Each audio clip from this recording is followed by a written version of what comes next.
حضرت عبداللہ بن جعفر رضی اللہ عنہ ایک مرتبہ جنگل تشریف لے جا رہے تھے۔ راستے میں ایک باغ پر گزر ہوا۔ وہ کیا دیکھتے ہیں، اس باغ میں ایک حبشی غلام کام کر رہا ہے۔ تو اس کا کھانا آیا، 3 روٹی، اور اس کے ساتھ میں ایک کتا بھی آیا اور آ کر اس کے پاس کھڑا ہو گیا۔ وہ حبشی غلام کام کرتے کرتے اس میں سے ایک روٹی نکالا اور کتے کو دے دیا۔ کتا وہ روٹی کھا لیا اور وہیں پہ کھڑا رہا۔ پھر غلام نے دوسری روٹی بھی نکالا اور وہ کتے کو دے دیا۔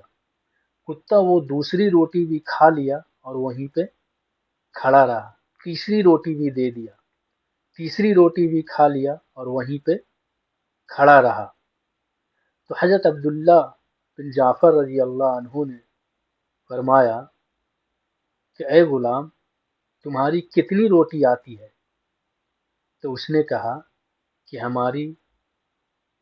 ہماری تو 3 ہی روٹی آتی ہے، آپ نے تو ملاحظہ فرما ہی لیا۔ تو عبداللہ بن جعفر رضی اللہ عنہ نے فرمایا کہ تمہاری 3 ہی روٹی آتی ہے اور تینوں روٹی تو آپ نے کتا کو کھلا دیا، تو آپ کیا کھاؤ گے؟ تو وہ حبشی غلام نے کہا کہ یہ کتا یہاں کا کتا نہیں ہے، یہ کتا کہیں دور سے آیا ہے اور یہ غریب بھوکا ہے، اس لیے مجھے رہا نہیں گیا، اس لیے ہم نے اس کو بھوکا لوٹانا صحیح نہیں سمجھا اور ہم نے اس کو اپنا کھانا کھلا دیا۔ تو کہا کہ تینوں روٹی تم اس کو کھلا دیے تو تم کیا کھاؤ گے؟ تو اس نے حبشی غلام نے کہا کہ کوئی بات نہیں، میں آج فاقہ کر لوں گا، اس میں کون سی بڑی بات ہے۔ تو حضرت عبداللہ بن جعفر رضی اللہ عنہ سوچنے لگے کہ لوگ مجھے ملامت کرتے ہیں اور کہتے ہیں کہ تو بہت بڑا سخی ہے، ہم سے بڑا سخی تو یہ ہے حبشی غلام جس نے اپنا پورا کھانا ایک کتے کو کھلا دیا۔ وہ وہاں سے شہر گئے اور شہر جا کر کے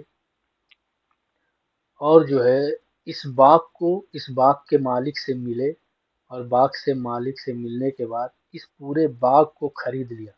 اس میں جو کچھ تھا، غلام ہے یا جو کچھ بھی اس میں سامان تھا، یہ پورے باغ کو اس نے اس عبداللہ بن جعفر رضی اللہ عنہ نے خرید لیا، اور خریدنے کے بعد اس غلام کو آزاد کیا اور یہ پورا باغ اس غلام کے حوالے کر دیا۔ تو فرینڈز، آپ کو یہ واقعہ کیسا لگا کمنٹ میں بتائیں، اور اپنے بھائی کے اس چینل کو سبسکرائب ضرور کریں۔ السلام علیکم ورحمۃ اللہ۔